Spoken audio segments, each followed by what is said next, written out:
अन्नपूर्णेश्वरी चॅनलमध्ये आपल्या सर्वांचे स्वागत आहे। मी सुजाता। आज या ठिकाणी मी कोल्हापूरची फेमस भेळ करणार आहे। तर चला आता आपण कृतीला सुरुवात करूया। या ठिकाणी मी कोल्हापूरची फेमस भेळ करणार आहे।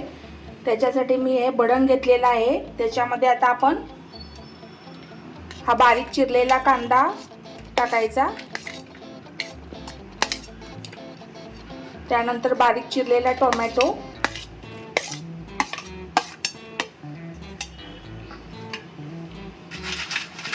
नंतर ही पापडी आहे। पापडी अशी जरासं चुरून घालायची। त्याच्यानंतर बारीक शेव घालायची, नंतर गार्निशिंग साठी सुद्धा ठेवायची आहे जरा। आणि हा आपला स्पेशल चिवडा आहे, त्यानं टेस्ट खूप छान लागते। थोडीशी लाल मिरची पावडर टाकायची चवीनुसार, थोडंसं मीठ घालायचं चवीनुसार।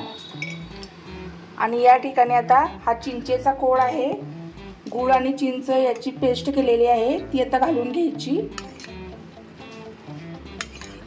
आपल्या चवीनुसार घालायची, कसं गोड हवंय आपल्याला। आणि अशा पद्धतीने ही हलवून घ्यायची आपण भेळ पूर्ण।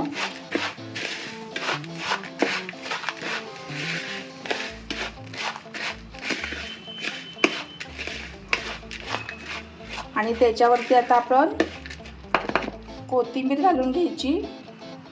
आपली ही भेळ अशा पद्धतीने तयार झालेली आहे खाण्यासाठी। तुम्ही पण नक्की ट्राय करा।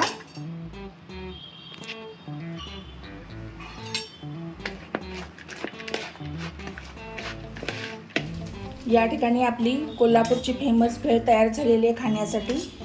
तुम्ही पण नक्की ट्राय करा। आणि तुम्हाला जर काय माझी रेसिपी आवडली असेल तर माझ्या चॅनलला लाईक, शेअर आणि सबस्क्राईब करायला विसरू नका।